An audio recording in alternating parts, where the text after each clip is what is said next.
2 days of I don't know what the difference is, but you should be fine. This is insane.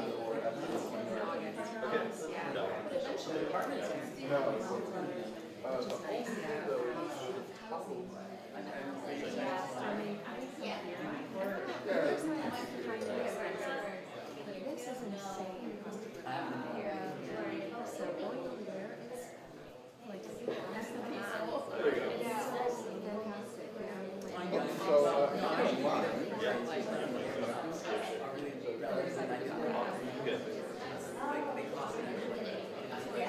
I know we both.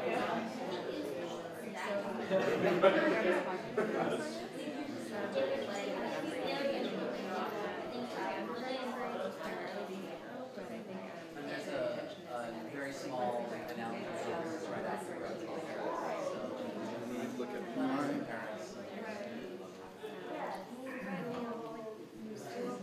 Ross, can you just give me a sound check? Like say, hey everyone. Hello. Test 1, 1, 2.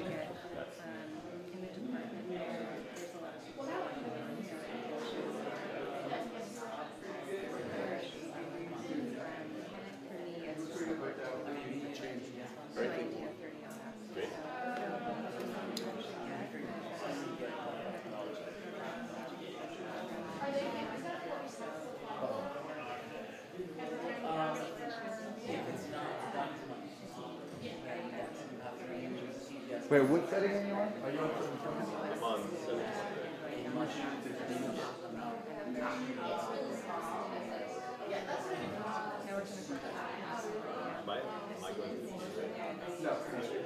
I know, I was like hearing something.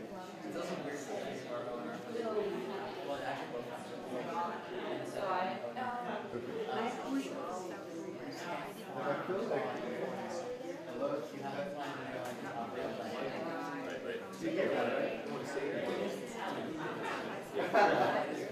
my mic is off. I don't know what that's.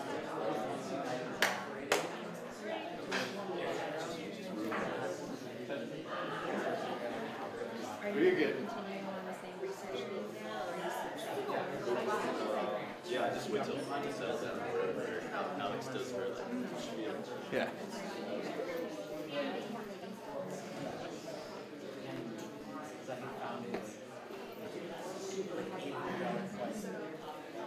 like that. And then they're like, no, don't have paying for it, but don't have paying for it. It's important.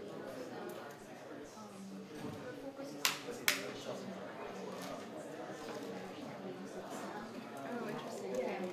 Everybody, start getting over your seats. We're about to begin. Yeah, I'm sure there's right.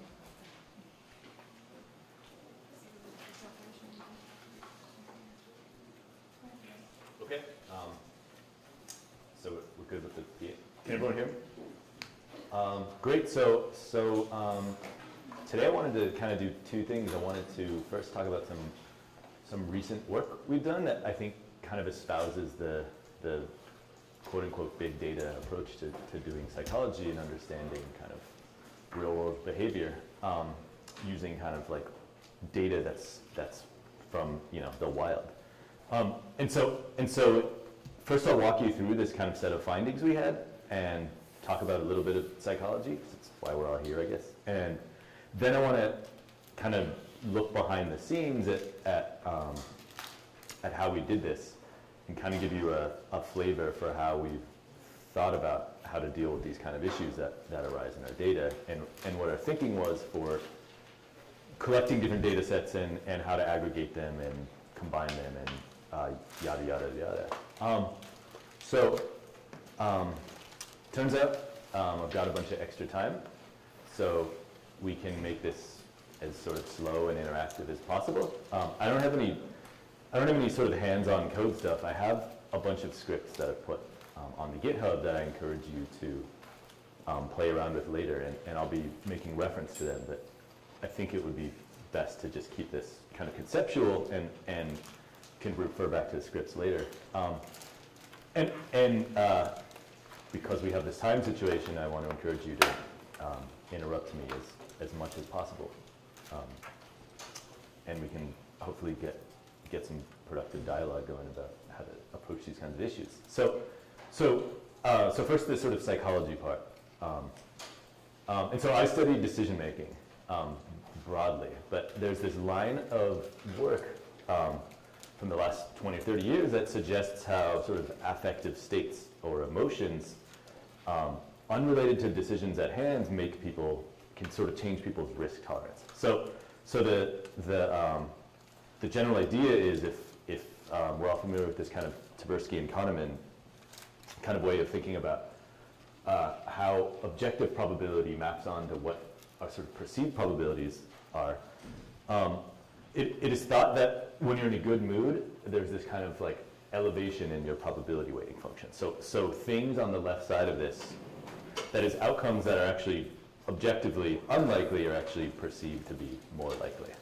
And so you could imagine that this would translate to things like increased risk tolerance or betting on things that are actually objectively unlikely to happen. Whoops, didn't work at all. So if you can read this, I mean, the idea is, I think, to study this kind of relationship between affect and risk-taking meaningfully, we need to step outside of the lab. And part of this is just due to these kind of pragmatic issues with laboratory research. So one, like, how do you manipulate people's moods in a meaningful way? You can't actually have good or bad things happen to people that are consequential in a lab. You could give them a piece of candy or make them read like a sad passage. But I think we can all understand that that's not actually like consequential mood manipulation. And the other thing is how do you measure risk attitudes? If you're having people do kind of artificial questionnaire type things, then it's like, what's the sort of ecological validity of that approach? And so here we're going to kind of look outside the lab to figure out, can we find evidence for this kind of relationship in the real world? And so another line of work from some colleagues at UCL finds this compelling relationship between what's called prediction errors and subjective well-being. So prediction error is when something, some outcome happened that was better than expected. And so the idea is, in this task, people did a series of gambles between a sure thing and a risky choice. And periodically they were asked, how happy are you right now? And then what you could do is actually calculate the sort of time course of prediction errors. So you have some idea of what someone's expectation of winning money is when they gamble. And then you have their outcome, so you can calculate then what this discrepancy is. And it turns out that when you regress happiness against a bunch of things like how much money people were winning or what their prediction error was, this prediction error kind of stands out as the most the largest or most salient predictor of happiness. So the idea is it's not whether a good thing or a bad thing happened to you per se, it's how much better or worse than expected was the outcome. And that's what we'll be pushing on today. And so thinking about outcomes that happen in the real world, two things that kind of struck us as actually incidental things that are valent to people, that is, we presume that they would affect their moods, are sports and sunshine. So I'm not a big sports person, but you can imagine people getting upset when things happen in sports or being elated. And so there's this whole literature in the econometrics kind of world showing how things like sunshine and sports upsets affect kind of risk-taking behaviors. And this extends to things like stock market behavior or even sort of crime and things like that. So the idea is there's some relationship underlying these kinds of outcomes and subsequent risk-taking behavior. And the interesting thing about these kinds of variables is that they're continually occurring. So obviously there's always weather happening. And there's usually, in a big city, there's a lot of sports being played all the time. And so there's this nice intrinsic variability to them, and you can sort of cover the calendar year with these kind of events to look at relationships. And so the big question then we set out to answer was, how does risk-taking behavior at the level of a city respond to prediction errors that stem from these types of outcomes. And so then we had this idea, okay, what's a good proxy for risk attitudes? Living in New York at the time, during my postdoc, I would go to my bodega and people would constantly buy lottery tickets whenever they had a buck or two in their pocket. And the interesting thing is if you look at what the sort of math behind this, many of these games have a constant expected value. So that means that the probability of winning and the payoff for matching the numbers correctly is constant over time, which means that it's not the case that factors that are sort of related to the payoffs or the changing payoffs or the probabilities are actually driving people's decisions to gamble. It's something kind of intrinsic. That is, how much do they feel like gambling at any given moment? A ticket is $1, so it means that it's inexpensive to participate in, and as we'll see, it's quite widespread. So just to give you an idea, if you run the numbers a little bit, in 2012, which is one of the years we looked at, people spent over $1.2 billion in New York City alone on these tickets. And that averages actually to, among people who can buy lottery tickets, so adults, that averages to $1.40 per person per day. So I think it's safe to say that this is a widespread behavior, and I think then kind of warrants looking at changes in lottery gambling behavior because so many people are doing it. And so we got our hands on this data set, which I'll talk about how to go about getting in the second part of the talk.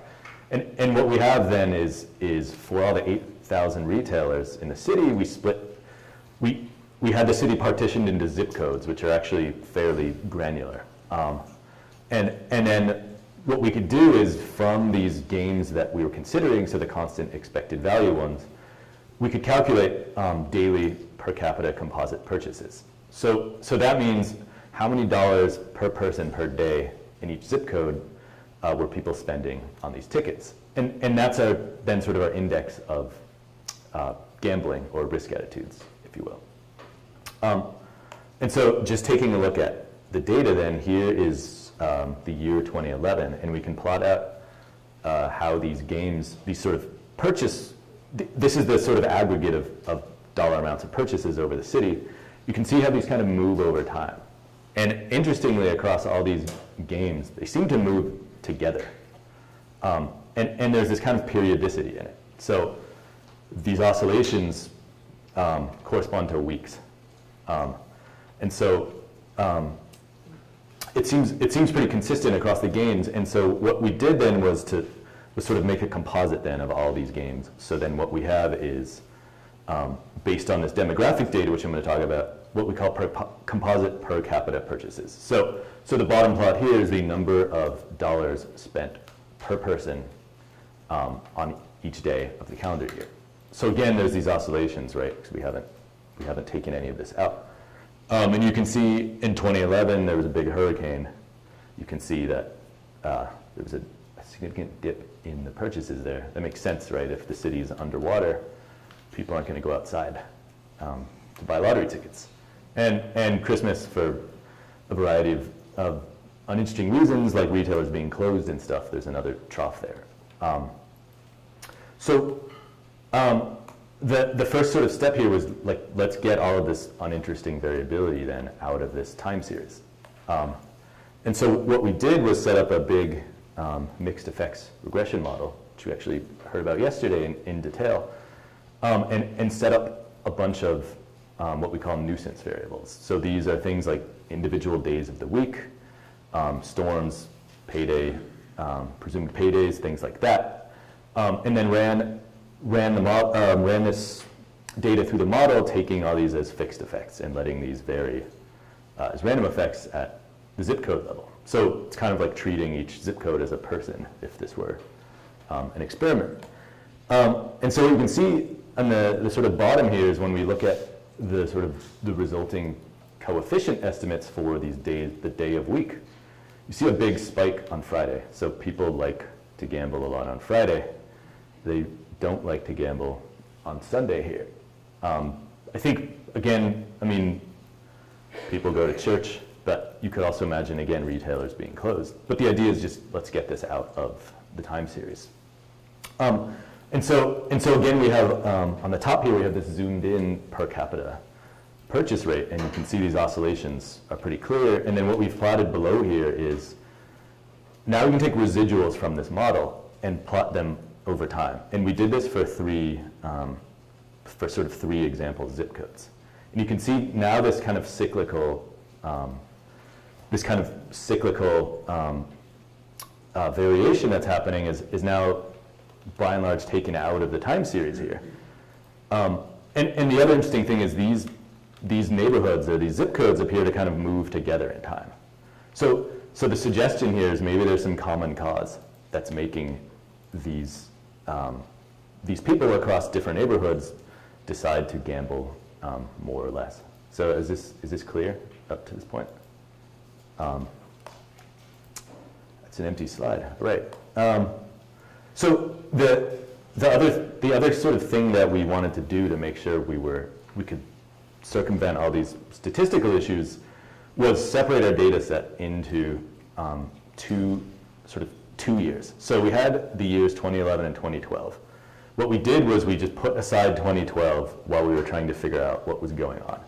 And so in 2011, we performed our exploratory data analyses and set up the kind of pipeline and the inferential statistics that we wanted to do. We didn't do any significance tests on these. But then once we were certain what we were looking for, then we ran the 2012 data through this pipeline and did all of our inferential statistics on that. And so I think this is a nice safeguard against these kind of issues with, for example, like confirmation bias and sort of double dipping statistically. And I think in this kind of correlational data, it's really important to take this kind of approach, because what you don't want to have, and certainly what you don't want to be accused of doing, is letting the sort of significance patterns that emerge dictate what tests you end up reporting. So I think this is the way forward, and the sort of ensuing literature in the replication crisis we've all been reading about points to approaches like this. Okay, so now let's get to prediction errors and see if they can actually predict anything useful in this risk-taking data. So first of all, what we did was we took all the professional sports teams that play in New York City, and based on this history of wins and losses, we calculated an exponentially weighted sort of win average. So P-win, can everyone see this? P-win is sort of an estimated probability of winning based on recent history for all these teams. So, for example, you can see that in the summer here, when the Yankees were winning a bunch of games, P-win went up, and then they started losing more, and it went down. And so the idea is, okay, this equation on the left here, this is your standard kind of Rescorla-Wagner temporal difference learning. There's a bunch of different names for it, but basically the idea is we're updating our future expectations of winning based on our previous expectations and the outcome that happened. And we have a learning rate here that we just set to a constant. So this is clear so far, I gather. Okay, so then what we can do then is on the basis of the outcomes and these P-win estimates, we could calculate prediction errors. So every day that a team played, we have this prediction error. So it's the difference between the outcome that day and what your expectation was. And you can see that now the year is kind of covered in prediction errors, and they're all either positive or negative. So there's this nice, again, kind of intrinsic variability. And then what we could do as a final step is aggregate this across all the sports teams. And so that yields what we call our citywide sum sports prediction error. So that is how much better did cities' teams do relative to expectations on a day. So you'll see days where there's a huge positive citywide sports prediction error and a negative one. But the idea is then we can sort of regress the lottery data against this and see if there's some kind of predictive relationship in here. So getting down to the results here, if we look at what the citywide sports prediction error was on the previous day, and then plot out these residuals we looked at, so that's on the y-axis, you see this compelling positive relationship. So the better that these sports teams did on the previous day, the more people gamble on the present day. And again, this was sort of confirmed across these two separate data sets.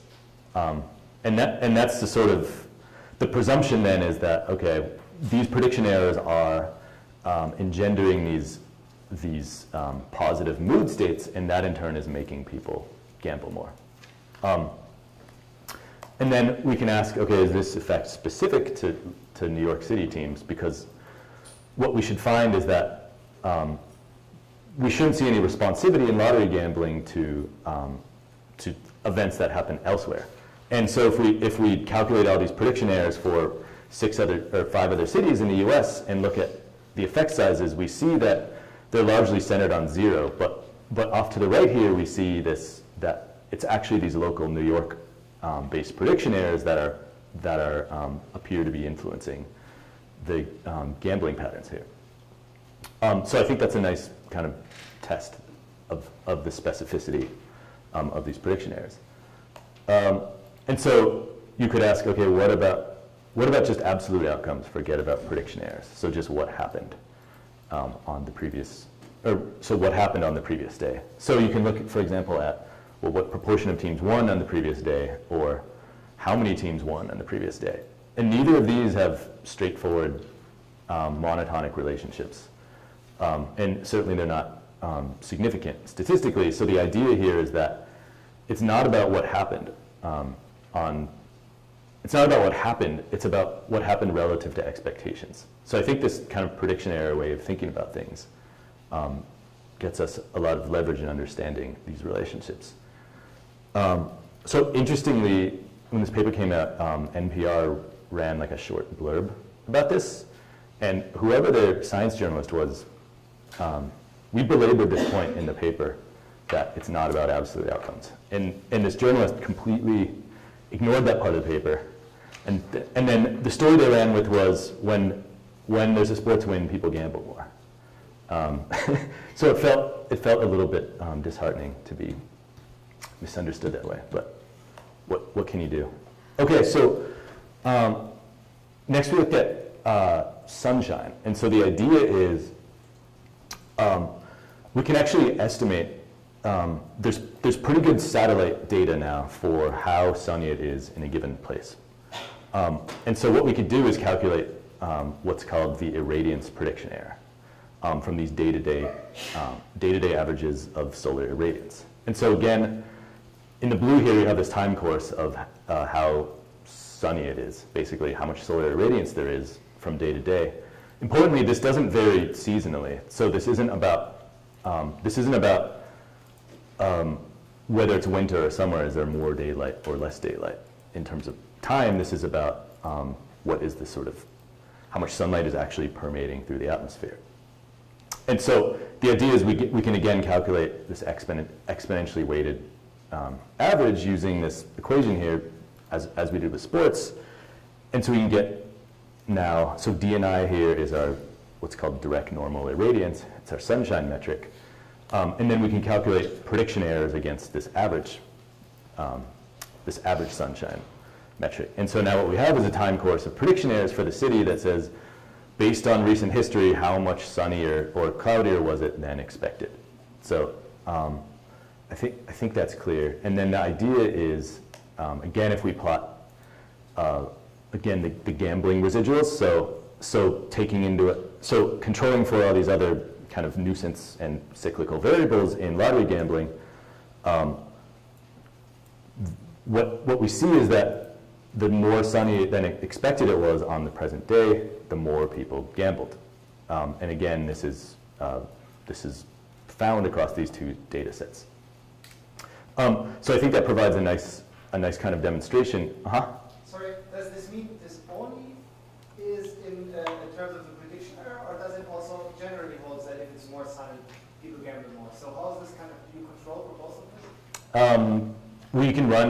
we can run the analysis separately, and we did. And again, we don't find a significant relationship just between sunshine and gambling. So again, I get support for the idea that it's the prediction error that's driving this and not the absolute outcome. And then again, we can do this with looking at, so 4 other cities, because we want to omit cities that are close to New York City because their sunshine is likely going to be similar.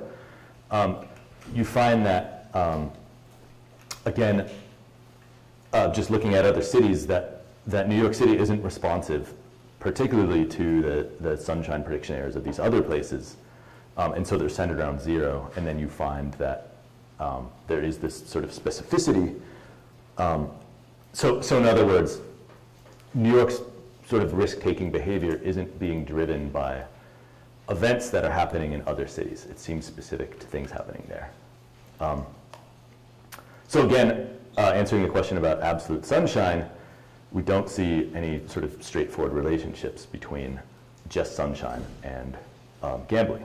So again, it suggests that this all kind of loads on prediction errors. And so we had fairly rich demographic data, so we could ask, okay, you have lower socioeconomic status neighborhoods and higher SES neighborhoods. And we could split these apart and then run the same kinds of analyses. And it turns out that they seem like similarly sensitive. So this effect is fairly widespread. It's not just neighborhoods that are similar demographically or richer or poorer.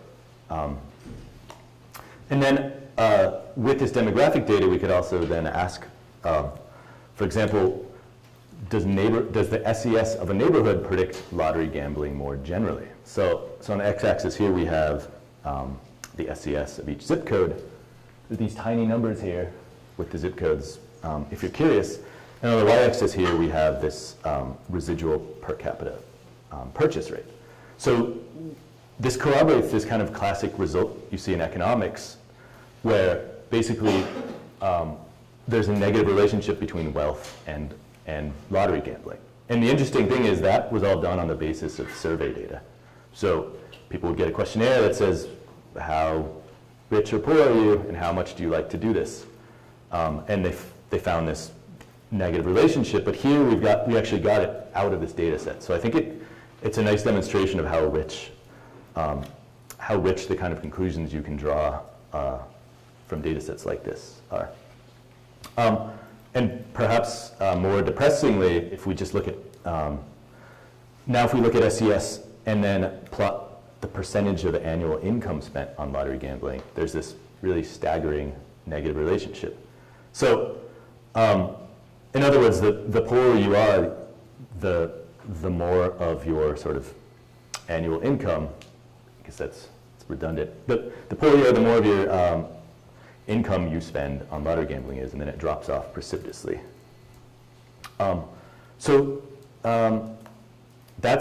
That's the sort of set of findings that I wanted to talk about, and then I can sort of drill down now. But the sort of take-home message from this was that we see these incidental and unexpected positive outcomes appear to predict fluctuations in day-to-day gambling behavior. And this seems to generalize across outcome types, so sports and sunshine here, and it seems to be invariant of things like socioeconomic status. So in other words, it's widespread across the city.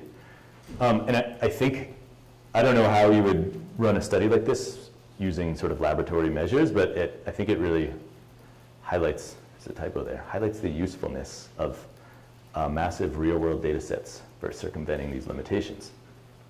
Okay, so that's all well and good. So if we go behind the scenes, there's basically two kinds of steps. Two steps I want to tell you about in doing this. So the first is, okay, what I showed you was a bunch of data sets from sort of disparate public sources. So what were our sort of intuitions for getting these data sets, and how did we go about getting them? And then two is cleaning the data so it can actually tell us useful things. And actually, I guess this is old news, but this piece in the Times a couple years ago makes this big point that and I guess this is surprising to people outside of data science, is that janitor work is the key hurdle to insights. So most of the time I spent looking at this data was doing exactly this kind of janitor work. So here then were the data sources we used. First of all, the dependent measure here was the New York State Lottery, again discussed for these 2 years at the zip code level. And then the independent variables of interest here were, one was this satellite-derived sunshine data, which is obtained from this solar data company for people interested in putting solar panels in places, because obviously the amount of sunshine is really important if you're in solar energy. And then we grabbed all the sports outcomes from ESPN. I'll talk about that for a little bit. And then these other variables, so we had US Census data for the zip codes in question. We had zoning data for New York City, which actually turned out to be pretty important. And then we had daily weather events in New York. So not sunshine particularly, but other things that we would imagine would create nuisance variables for us.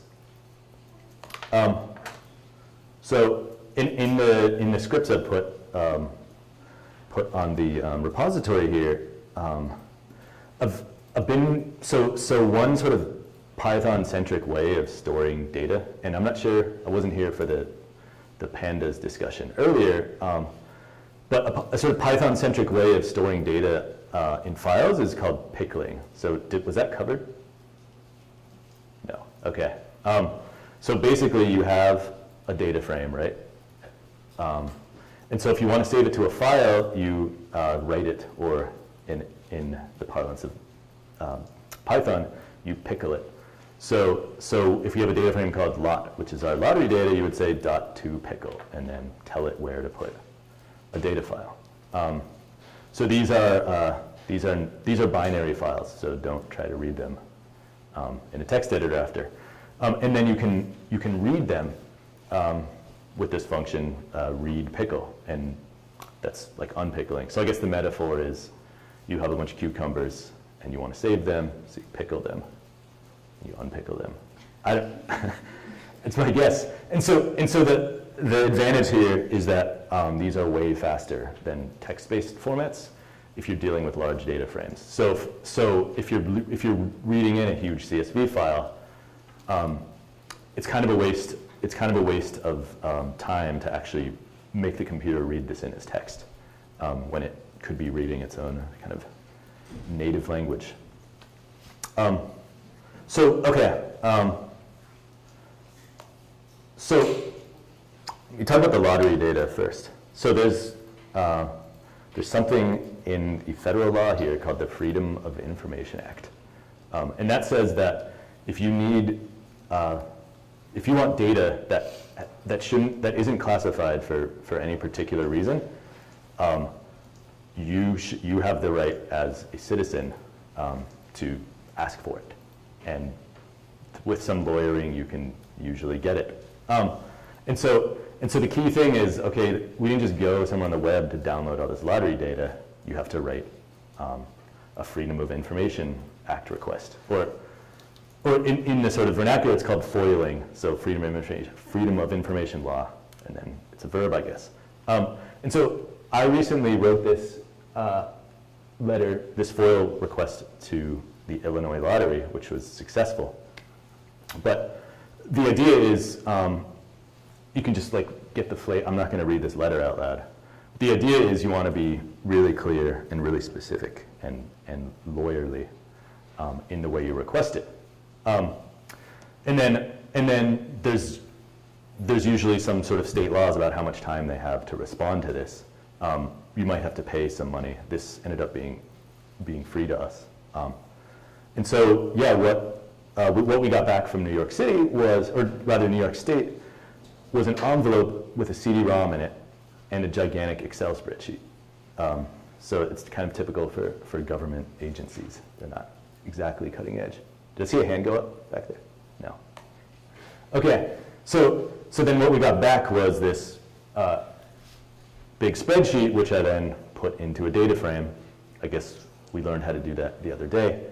And so what we have now is a bunch of rows, and each row corresponds to a date, a particular zip code, and then the sales in dollars for a bunch of products. So each column here then is a particular lottery product. So then we can plot this out over time, and we see these sort of patterns we saw earlier. So that part was pretty straightforward. But the thing is here, we can't really say anything about behavior here, because some of these neighborhoods have hundreds of thousands of people. Some of them only have a couple thousand people. So it's not really useful to talk about the amount of tickets sold. What you want to have this is sales expressed in dollars or tickets per person. And so the challenge was, okay, how are we going to find out how many people live in each zip code? And so the US Census exists for this purpose. So any conceivable sort of information you could need at any level of geographic granularity is there. So I don't know a whole lot about this, but there's this thing called a census lot. I think that's a really tiny area. I think it's often less than a city block. You can get information at that level if you want it. You can zoom out all the way to the state level or the nation level if you really wanted. But what we were after here obviously was zip codes. And so in census jargon, they call it a zip code tabulation area. Unfortunately, there's a really sort of cumbersome GUI on the census website that I've never figured out how to make it work.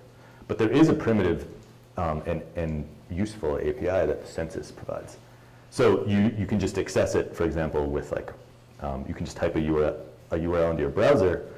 And so, for example, what we had asked for here is some particular variable, this not very readable thing here, and by the zip code tabulation area. And so then, and I can drill down a little bit on what these queries look like, but the idea is then it just gives us back this sort of simply formatted list of this particular census thing. I think this is the population and the zip codes. So that's easy to parse, knowing what we know at this point in the workshop.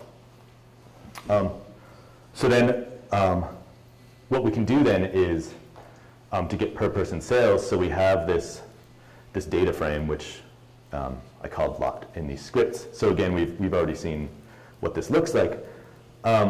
And we have this data frame called demographics. So that is the result of getting a whole bunch of stuff out of this API and saving it. What we can do then is just sort of combine this now. So what we have is I skipped a line here. What we have here is this snippet of code. So now we're saying, okay, in this lottery data frame, give us a new column. It says composite per capita and populated with zeros. And then let's go through all the zip codes. This is, I think, a fairly pandas-centric way to iterate through things. And then set each sort of zip code entry to, and set the column composite per capita for each zip code to be equal to this composite thing. So that was just created by adding together all of these ticket sales, and then divide it by the entry for the population of that zip code in the demographics data frame. So is that clear? I think I just said a whole bunch of stuff. So all we're doing now is combining these two kind of disparate data sources. And then what this gives us now is this plot we saw earlier, which is the composite per capita purchases. So you can see how now it's sort of normed, right? And all the zip codes can be sort of compared to each other in a useful way. And so, okay. So I want to talk a little bit about the census. It's nothing more interesting. So there's two kind of main data sources that the census maintains, or at least that I'm aware of. One of them, so the census is collected every 10 years. So the last one was in 2010. So it means there's one coming up in a couple of years. And these are really thorough, but the name of this data source is called the summary file 1. And that just has a bunch of things, like for example, if you look at these entries here for these field codes, you could see, okay, what's the population in each household, or how many males are there under 5 years, things like that. And then the other data source that is useful that they offer is called the American Community Survey. These are calculated every year. I'm not actually sure how they do that if the census is only collected every 10 years. I'm sure there's an answer to that. But you can find, for example, something like, okay, how many females in this geographic area were there who report that the bachelor's degree was their highest level of education attained. And there's an absurd amount of information in here. So any conceivable thing, again, that you would want. Like how many people commute by bus to a job where they operate a forklift and work 35 hours a week. There's fields for things like that. So it's really, it's a rich data source. So just to quickly give you a picture of how I guess we didn't really scrape it because there's an API, but so we looked up this variable called B19301_001E. That is median household income. And so then if you take this URL, and all the stuff's in the scripts, and then basically put this variable into your query and look at it in your web browser, what you'll get back is a bunch of median household incomes and zip codes. And so then what we need to do is actually take this response from the website and put it in a useful data frame that we can then do things to. So I have this script called load demographics. Maybe I think it'll be useful to many of you in future research because it's fairly general purpose. And so what I did was that there's some functions, this one called extract list from URL. So you give it a data source, in this case the American Community Survey, and one of these field codes that you want. And basically what this script will do is populate your demographics column, in this case income, with the data that was returned by the census query. So is this clear to everyone? And so for example, when we ran this, what we ended up with was, for all of these New York neighborhoods, we had a zip code, an income, and this description, just so we knew what we were looking at. So yeah, and I already talked a little bit about how to combine this with the lottery data, but I think you can build some really nice kind of flexible things using this demographic data. So in our actual research, right, one of our things we were curious about was what's the relationship between socioeconomic status and gambling. And the way people do this often in the social sciences is triangulate socioeconomic status using a composite of standardized variables. So I actually went kind of out of my comfort zone and read a bunch of stuff in public health and economics to learn this. So I think there's something to be said about kind of doing that and reading what other approaches from other disciplines are to compute these sorts of things. But what the sort of literature seems to use to calculate SES is a composite of median household income, the percentage of white-collar workers, which the census has a sort of terminology for, and the number of years of education that people have completed. So we can sort of look at how we would go about doing that in the census. So in the American Community Survey, there's these two fields then for male and female white-collar individuals. So then we can go through and build up this data frame. I've made a column here called MBSA. So that's managers, businesses, science, and arts. That's the sort of what people in the census world call white-collar people. And then what we did was we just went and using the API, grabbed the values for the zip codes in all these fields. And so to get something like years of education then, what the American Community Survey collects is actually, they ask you what is your highest level of education received. So for example, this field would be the number of females in this particular geographic region who reported that 5th or 6th grade was their highest education level. And then, so the trick is, okay, there's like 12 of these variables now going all the way to the PhD level. You need to figure out how to turn this into a number, a single number that corresponds to the years of education received. And so in this fairly dry paper I read, basically it says it's okay to sort of impute the years of education from all of these responses. So what you do then is, and here's a snippet of code from the script, is each response, so for example, this field here is the number of people saying they've completed grades 5 or 6. You take that number of people and you multiply it by 5.5. And you do that for all these grade levels, sort of just multiplying across the number of presumed years of education that each response gives you. And then you can sum that up and divide by the population, and then what you have is the mean number of years of education for people in a given zip code. Yeah, and so if we put it all together, so then what we do is now we have these columns for, this is MBSA workforce is what I termed the proportion of white-collar people. We have income, we have these years of education, and then we just z-score the 3 of them and sum it. And so now what you have is actually this is a distribution now of zip codes across the city. And so on the right you have the richer neighborhoods, on the left you have the poor neighborhoods.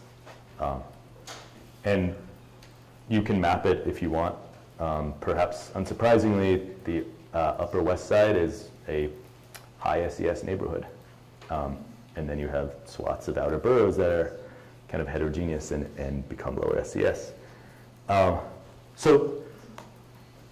the other thing you can do as a kind of sanity check is plot these things against each other. So these determinants of SES, so for example, plot the years of education against income.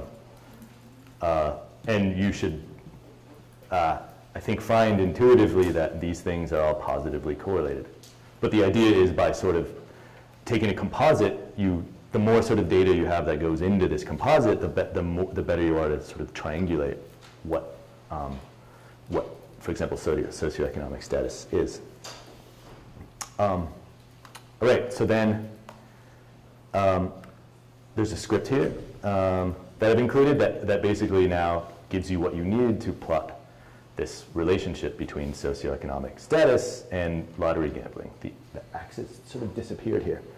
But the idea is now we can just loop through each zip code, look up its demographics, calculate the per capita lottery gambling, and then add it to a list and plot, make a scatter plot. So it actually seems pretty straightforward once it's sitting in front of you.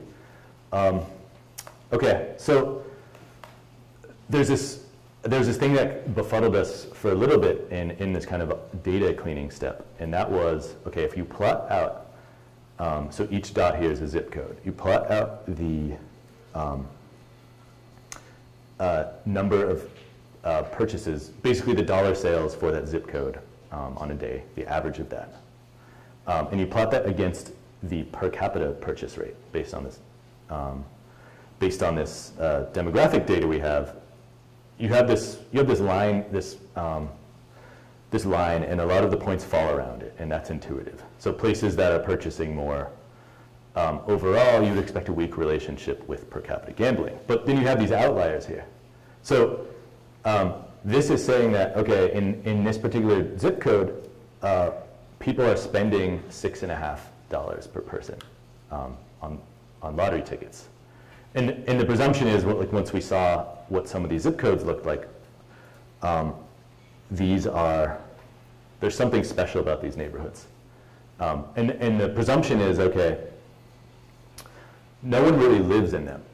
And so the actual behavior we're seeing in terms of gambling there is driven by people who don't live there, commute in, buy a bunch of tickets. At night, the population goes back down because people have gone home to wherever they live.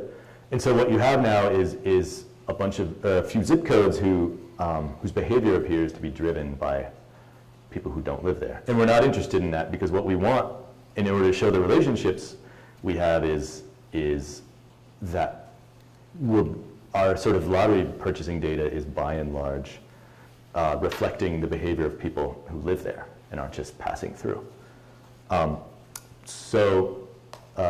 We really got in the weeds here and found this data set on the web called PLUTO. So it's this data set that New York City maintains called the Property Land Use Tax Lot Output.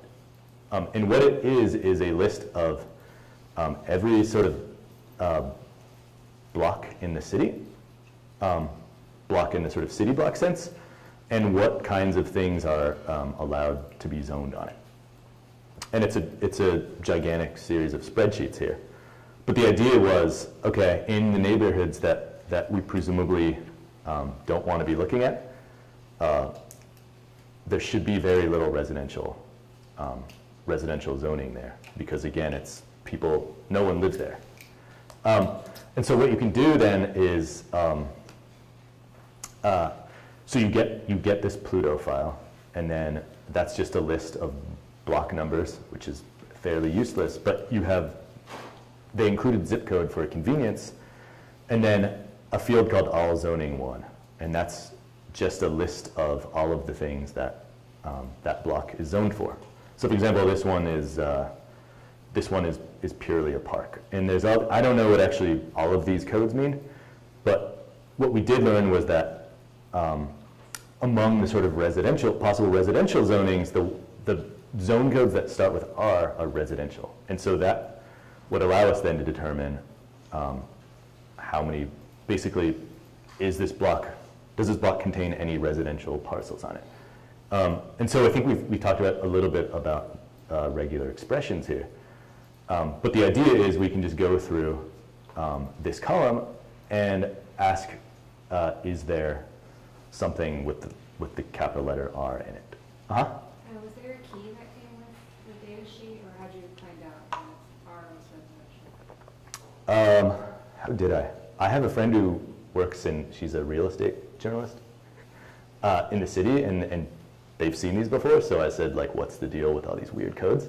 I feel like somewhere buried in the sort of city, city zoning website, there's got to be a key here, because this is again designed for developers and things. People would actually use it. Right. So that's how we came about that. And then what we can do then is we know the number of buildings in each block, and we know the number of residential buildings, and then we can aggregate this at the zip code level. This was some sloppy coding on my part because the zip codes seem to have decimals after them. That could fix that easily, but then the idea is you can calculate proportion of residential lots. And so what you see here is if you then make a histogram of the proportion residential lots, most zip codes in the city, each observation here's a zip code, is most zips are quite residential. And then you see this kind of tail here on the left side. So those are presumably the neighborhoods we're interested in excluding because the proportion of residential lots is low. So, so then what we can do is, okay, we've been building up this demographics data frame. So here's our old friend Reed Pickle. And we have this zoning data frame that we've built up here. That's this. And then what we can do is, after we've read both data frames in, because they're both indexed by zip code, we can do what's called a merge. Did they cover merging at all in this pandas session? Okay, so this is really, really useful. So what it does is if you have sort of two data frames that are indexed in the same way, so in this case we're after, obviously, zip codes, it's a way of combining sort of disparate data sources. So what you say when you use the merge function, and that's built into pandas, is you hand it two data frames, the one you want to merge into, and then the one you're going to grab the data from, and then there's a keyword called on, and that's basically saying merge on zip codes. But you can merge on multiple levels of things, and you can do fairly complex things with merge, but this is a very simple case. And the idea is, okay, this merge function then returns something, and we're going to set that again to demographics. So now what we've done is we've added demographics used to not have this column, proportion residential, and now we have it. And so the idea is now we have this demographics, we have this demographics data frame that then we can use for all of our sort of zip code specific information. So is this clear to everyone? Merge is strange. Sometimes sometimes I think one merge will work or give me what I thought it would give me, and it gives me something else or blows up. So there's a lot of sort of trial and error with it. But it's really, really fast too. So it's way faster than, for example, looping through these things manually. Okay, so then I don't have too much left to talk about, but in terms of getting the sports data, so somebody talked about scraping yesterday. I think whatever we just did with ESPN, I don't know what their terms of service agreement was. I think this constitutes fair use because we did this for academic research. So anyways, the idea is if you need sort of data on sports outcomes, there's a really convenient kind of like URL convention that ESPN employs.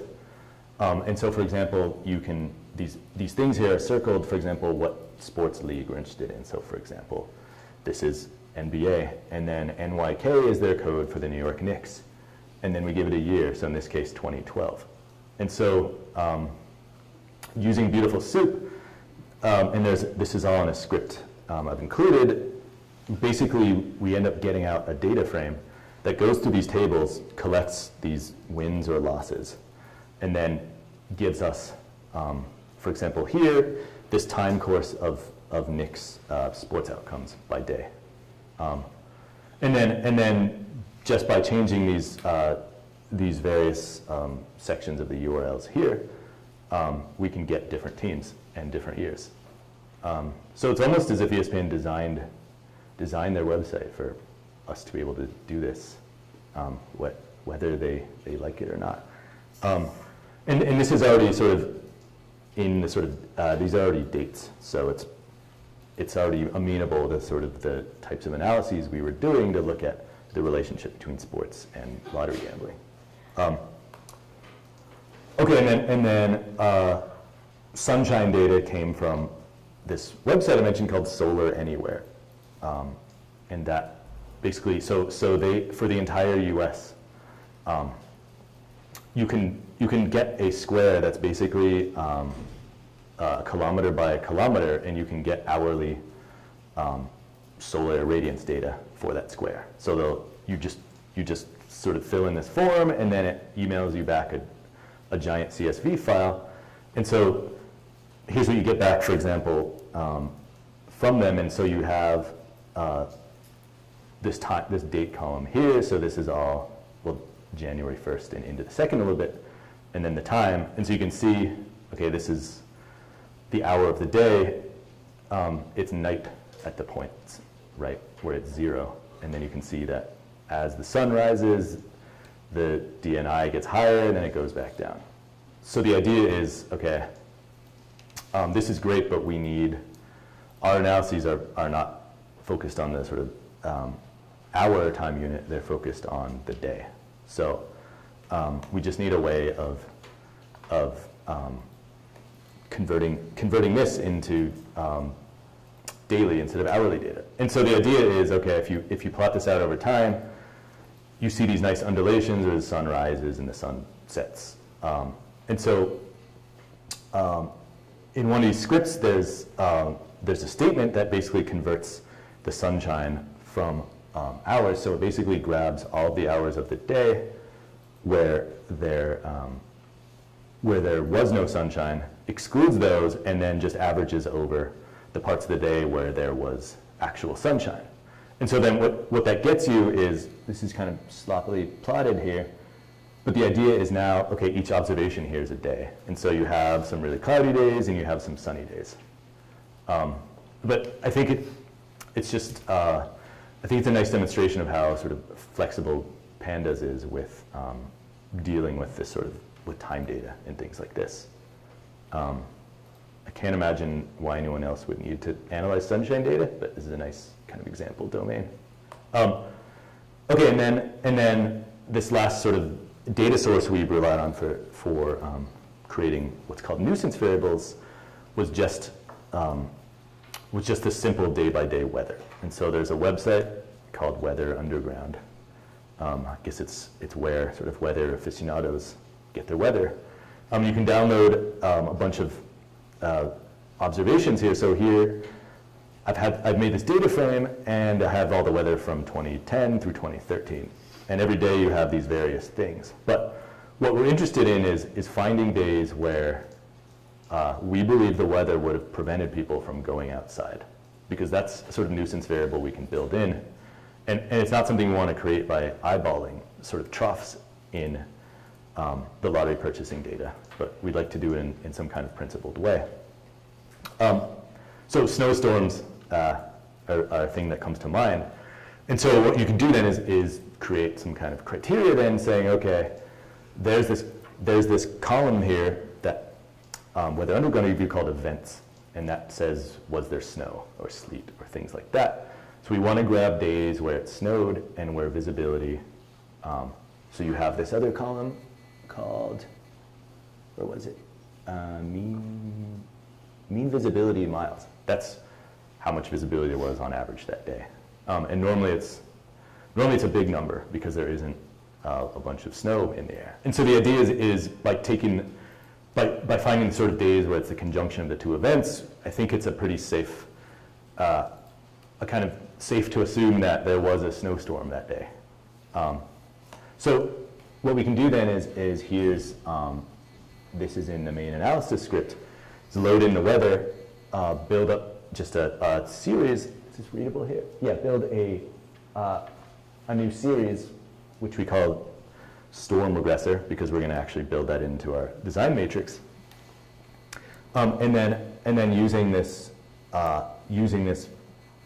syntax, we find days where snow was contained in this events column and the visibility was less than 5. And so this is just going to give us a data series back that's zeros on days where that didn't happen and then ones where it did. So then if we plot this out over time, here's where the snowstorms happen. So there was this, for example, kind of freak one in the end of October. But you can imagine that you wouldn't expect these to happen in the middle of the year. And then the idea is when we put all these nuisance variables through a regression, we can see what the actual effect was on lottery purchasing. So this is just one part of the coefficient table, but what we found was when we put this storm predictor variable into the regression was we saw a significant and negative beta weight here. So in other words, our sort of suspicions were correct in assuming that these snowstorms were going to drive down lottery gambling. So does that make sense to everyone?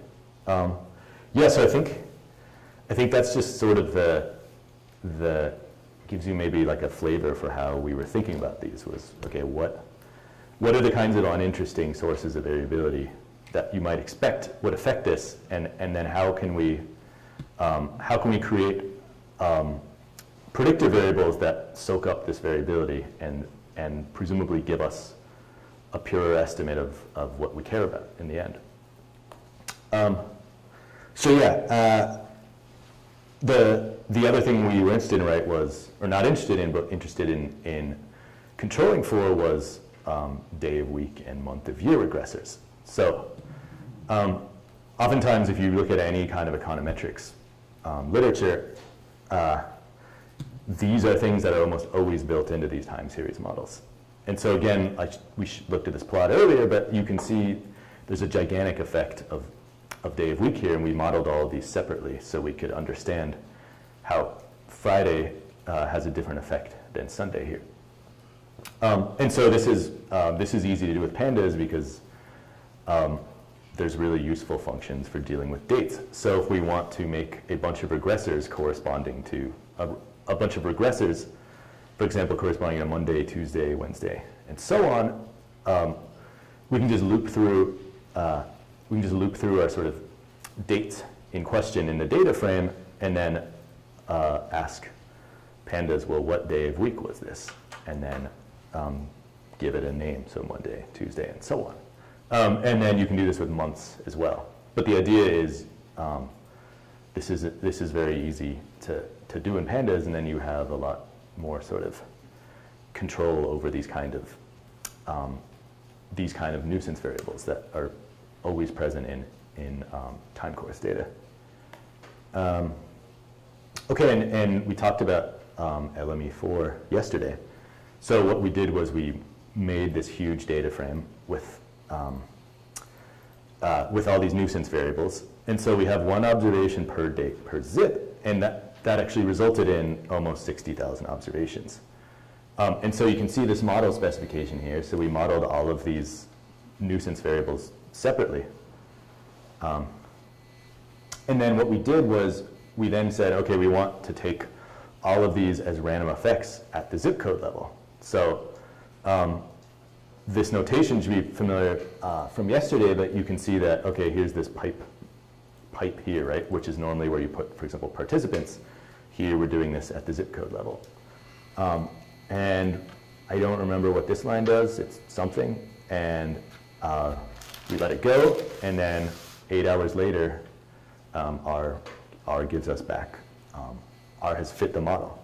And then what we can do is use this function from LME4, maybe it's built into R, called resid, that gives us the residuals. So what's not predicted by this model, and then we add that back to our data frame, and then we can save this out as a CSV and do things with it in other environments. And that's the sort of, oh, here we go. Right, so you can just see again like what these residuals look like over time. So here is 3 neighborhoods in question, and how you can see how there's this kind of influence of these cyclical variables. And after taking them out with this mixed effects model and plotting the residuals, we see that things don't really look cyclical anymore, but you still have this kind of these interesting fluctuations over time. So I think this is all to say that sort of using this approach, so coming up with conceivable nuisance variables and then running models and then I have like a procedural question about that. When you're thinking about nuisance variables, do you go, for this project it would be great if I had these 10 things to control for and then look for data sets? Or do you sort of figure out that these data sets exist and figure out how they might be relevant to your question? When Yeah. you're doing this? Oh yeah, so we figured out that it mattered only afterwards. So doing all this exploratory data analysis on the 2011 data, we realized we kept seeing these troughs or these spikes. And we're like, okay, that's Christmas, that's easy. And then the sort of more subtle stuff, like these snowstorms that took a little bit more time. Yeah, and so that, I guess that's the sort of approach I'm advocating for here is always kind of partialing things out or regressing things out, and then looking at your residuals, and that's where the sort of interesting stuff is going to be.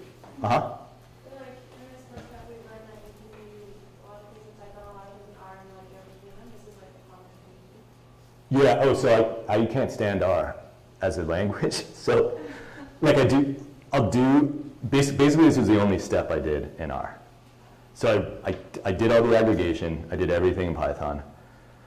I then made the CSV file that I could run a mixed effect regression on, and then as soon as I had that, I got it back out of R. But I think that's just sort of idiosyncratic for me, because I think I have a sort of more Python way of thinking.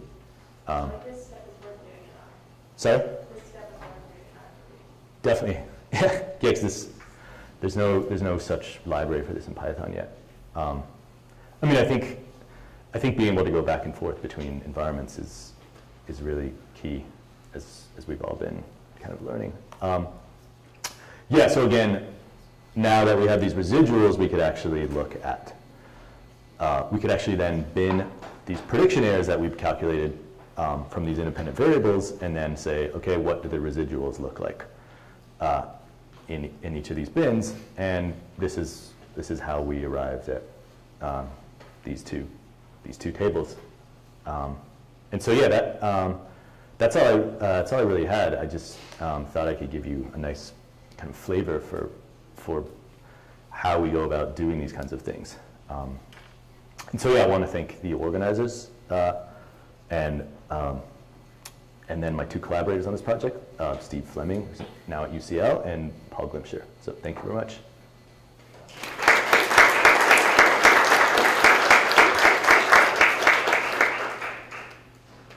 I think I missed it. Can you go back and explain how you got the prediction errors? Yeah.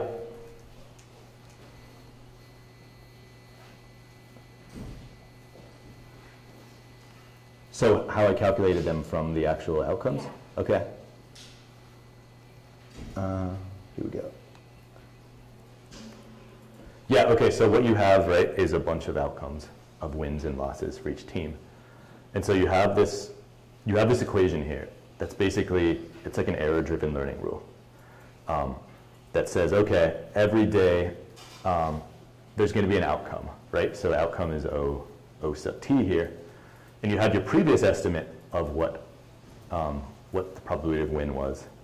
And what you're doing is now you're saying, okay, I'm going to move my estimate for tomorrow, so p win t plus 1, I'm going to increment it by some sort of scaled version of this discrepancy. I didn't explain that very well just then. Yeah, but okay, so you calculated that, not the linear model. Okay, so to get your. Yeah. Okay, so then. That was a fixed effect, or. That, yeah. Okay, so that was a fixed effect. Okay. And a random effect, because we assumed that the zip codes could be differently responsive to these. Sure. Yeah. So that part was actually the most straightforward. Getting the actual independent variable of interest to predict anything. It was just all the other junk. What was it for climate? Sorry? What was it for the Oh, like how did we calculate it? Oh, so the same sort of thing. So again, this Rescorla-Wagner type equation. So is it with respect to the average, like is it semi-year data average for New York winter? No. So it's literally. Higher than the last 5 days of 2000? Yeah. So it's the recent history.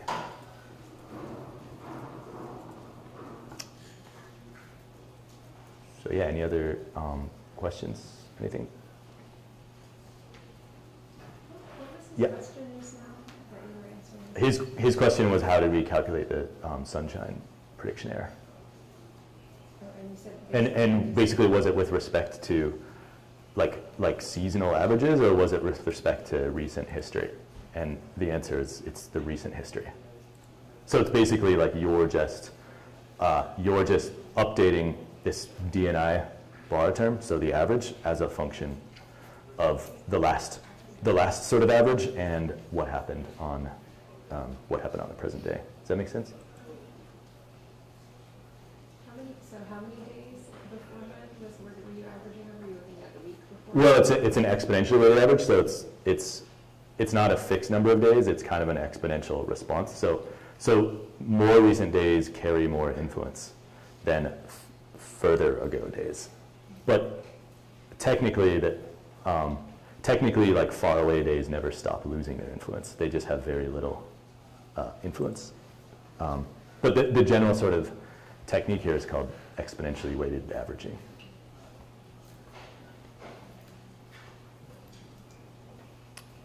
All right, all good then? All right, thanks.